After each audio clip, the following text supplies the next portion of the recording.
Right, that unmistakable shape of oil deer. Have you ever seen one of these flying at an air display? No, apparently the last time this aircraft was seen at an event was at Farm. It's a utility and training aircraft. You can see the SS training configured past there with the undercarriage down. Very, very quiet aircraft as well, because the engines in this are actually based on a Mercedes auto diesel. It's becoming quite a centre for aviation, and we've had a chat with Bruce a bit later on. So this is the last fly past. I'd like to give Jason a big wave. All the pilots today will really appreciate all the support you can give. Actually retractable, and you can see the butt shape of the wingtip there. I'm sure that pilot Phil Pettit will be doing the pass with those flaps through there. You actually wind the things down, I think, in some of the, as someone pointed out, it has the blisters on the sides.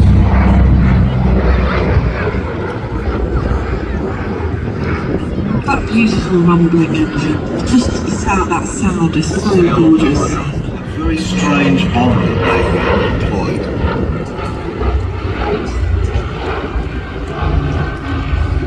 In harassing flights against Japanese positions at night, they would carry a whole lot of empty beer bottles with razor blades put into the top of the bottle, throw them out of the blisters because it made a screaming sound as it came down, lumbering shape of the fairy swordfish.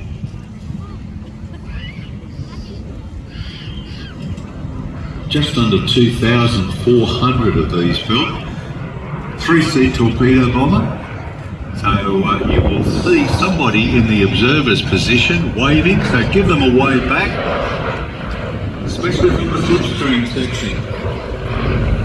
So that person sitting in the back seat is Sub Lieutenant Hugo Connolly, and today is his 28th birthday. Program was cancelled. But what an effective aircraft. If you look under the fuselage, you can see that torpedo, dummy obviously in this case, but that was the same size as the torpedo fitted to these aircraft for all sorts of operations. One of the other roles the Swordfish played was in the concept of Atlantic and Arctic convoys. I was very privileged, incredibly privileged actually, to meet a 100-year-old veteran.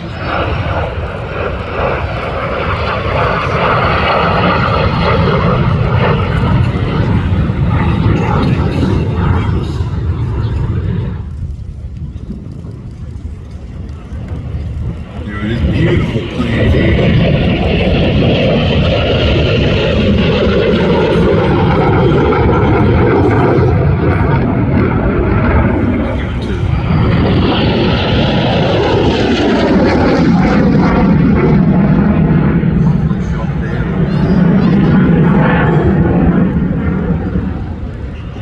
Burnt cooler.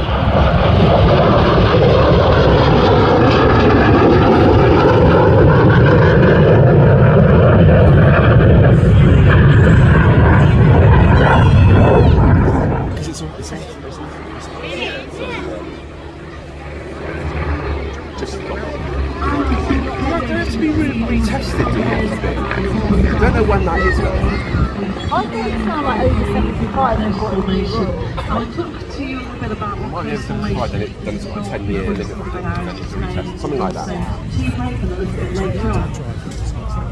These 5 planes have been recently, as I said earlier, it's very much opportunity party up there.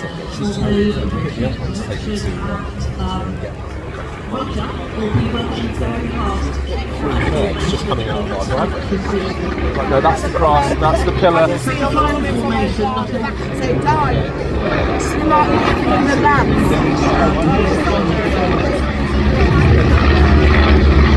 Yeah, because you've got special patterns, then you're you can carry on and take that bit extra. Here you go. You want to start with Mummy?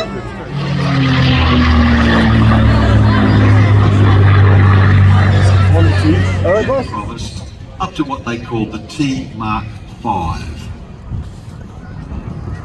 Beautiful rolls there.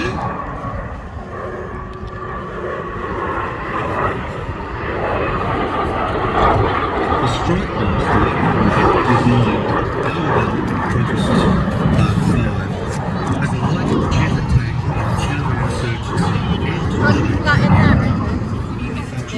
between 1967 and 1984. And there were 10 military operators on this machine. Very effective, particularly for that demolition.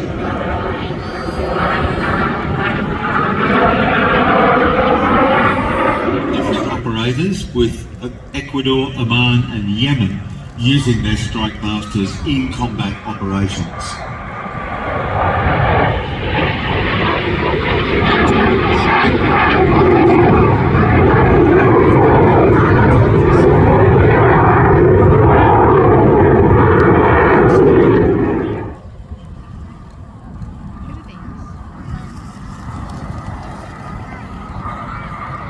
Very straight wing platform there.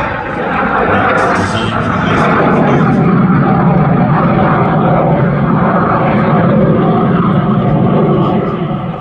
The pilot had to keep his head on a swivel to look out for attacking enemy aircraft. And, a bit of a strong breeze there. And he's airborne. He's airborne. There we are. Very short takeoff run. And it's quite dusty conditions for this light aircraft, it represents an early aviation aircraft of historical significance.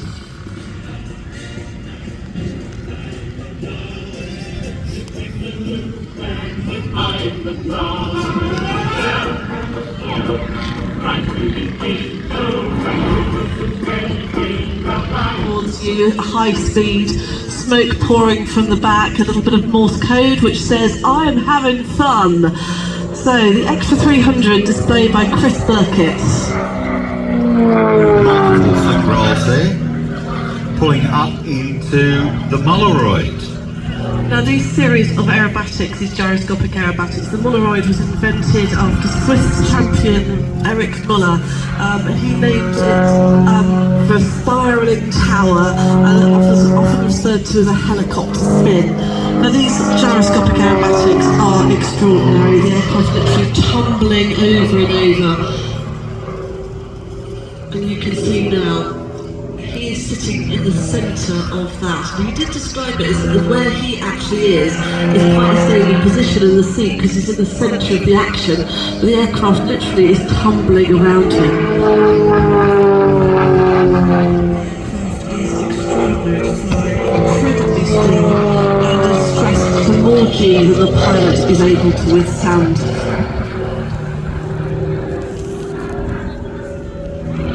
Lovely rolling as he goes up and up and up. Seeming like it's just going to keep going forever. And then suddenly stops at the top and you can see him falling backwards through his own smoke. Lovely tail. That was absolutely sensational.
crew today, Fred Matheson, former Royal Navy.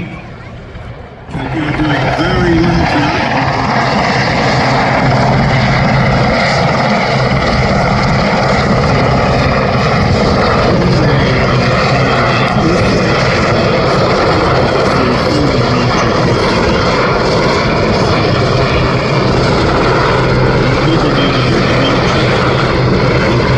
lose a family that their family at home really doesn't know exists. They don't understand the camaraderie and what they are missing. Sometimes people do suffer considerably from that. So this is one of the things that Historic Helicopters, Andrew Whitehouse, he really wanted to foster. He wanted to get that feeling back.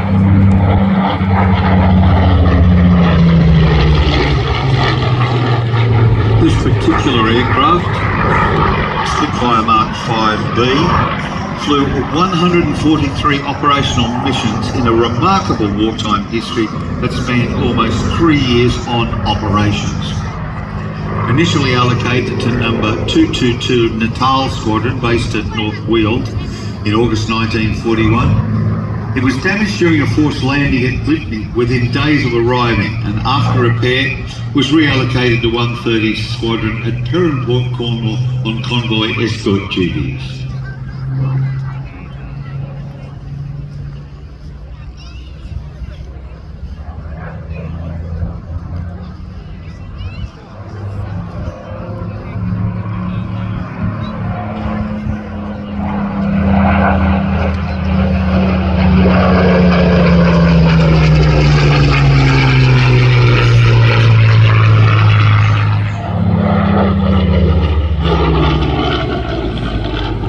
Big Vokes filter under the nose on the Mark 5C, the tropicalised version, gives it a rather pugnacious look.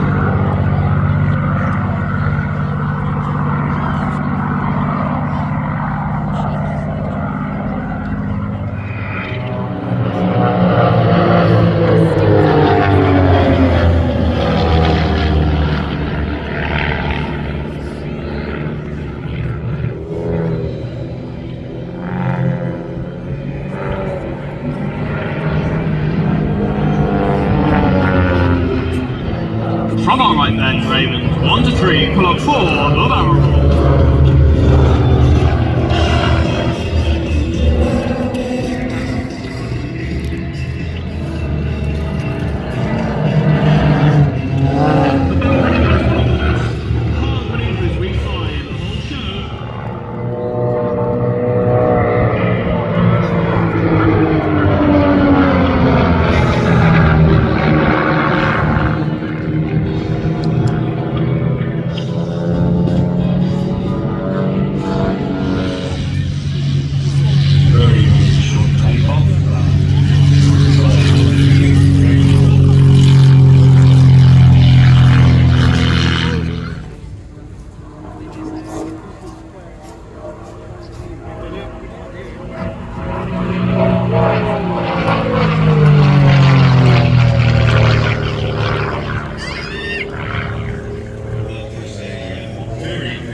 Yeah.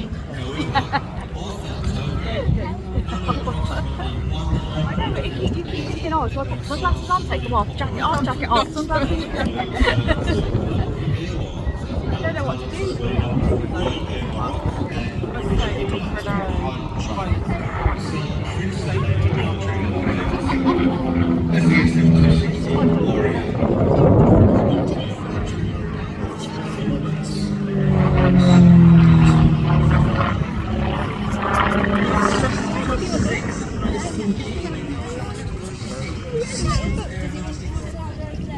Days when people can actually go in. Yeah.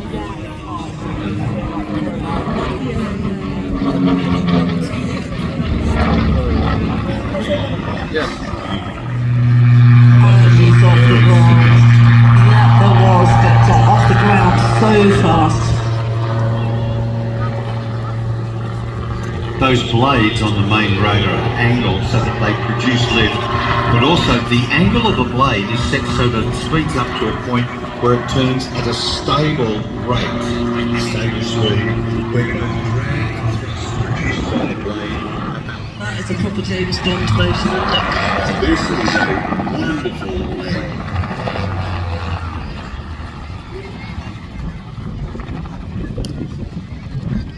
I go down. Raise the colours.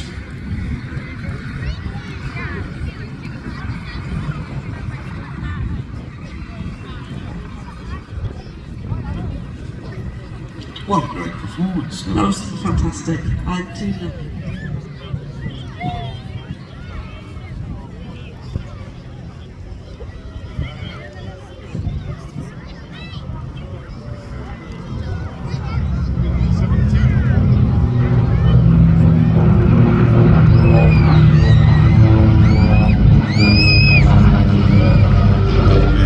From our left, the Star-Spangled Pair. Two military aircraft from two different eras.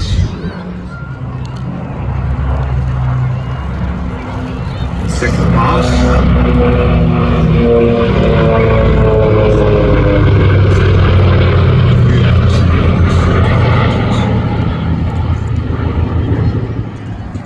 B-17 coming in now with one-way doors open. Just under 13,000 of these aircraft manufactured by Boeing, Douglas and the Vega Division of Lockheed Aircraft. The vast majority of them are still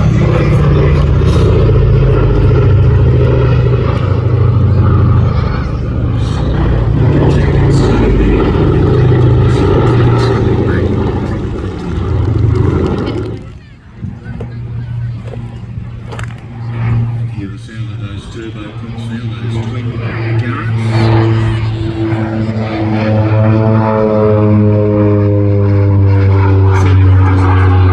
You can see the rear end of the fuselage has a very large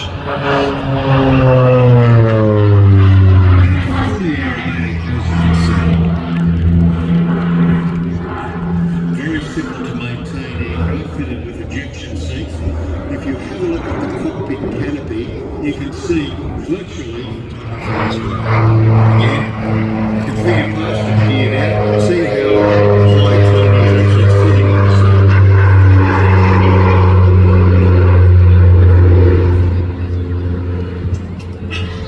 Highly experienced Olympic pilot, Course Spy Raider, Hurricane. Actually, you can be here all day long. He has over 25,000 flying hours and 200 different jobs in his logbook. Loves flying around tubely.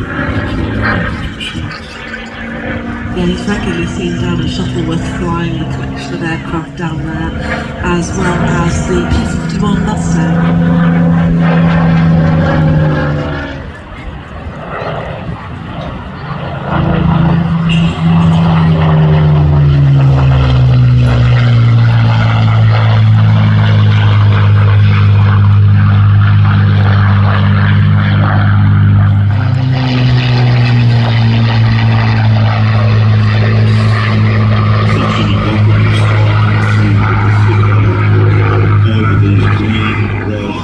This is something completely different.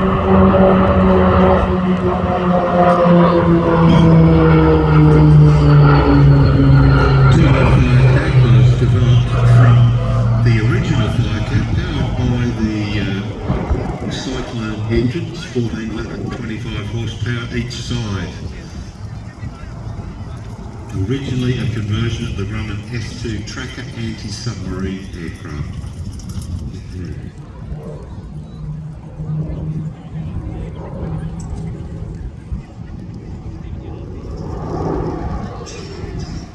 So coming in from a high pass,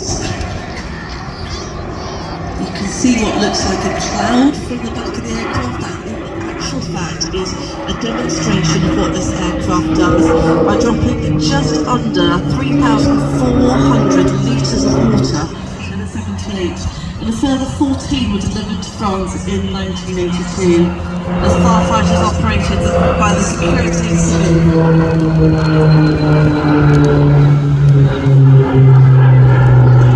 Aircraft like this are absolutely necessary to combat these massive wildfires that we see on the television. And you send these aircraft in first to dump these massive amounts of water onto the fires before sending in any kind of human people to go and to combat these fires. Very good. Two forms of attack.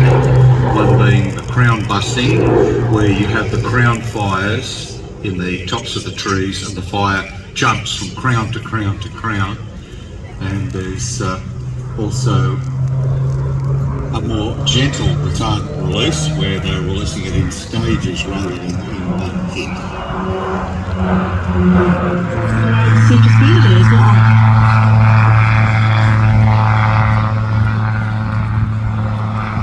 Thank you very much, Pete Davis, for a wonderful weekend of flying. Let's listen to that wonderful 1340.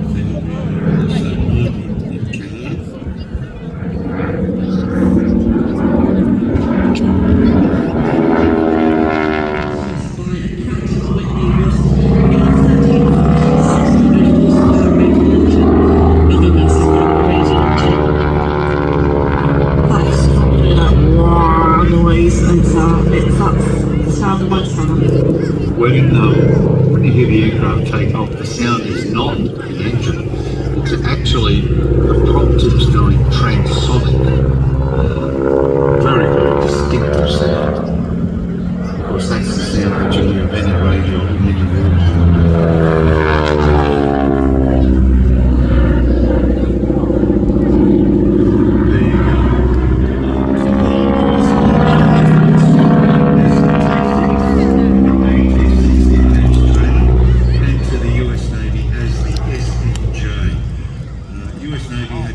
Designations which incorporated the use for a high-speed demonstration of precision flying achievement.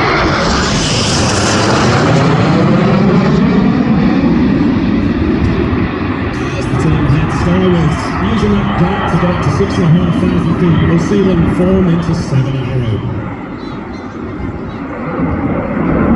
As they reach the top of the loop, over a mile high, they're going to slow to around 120 miles an hour.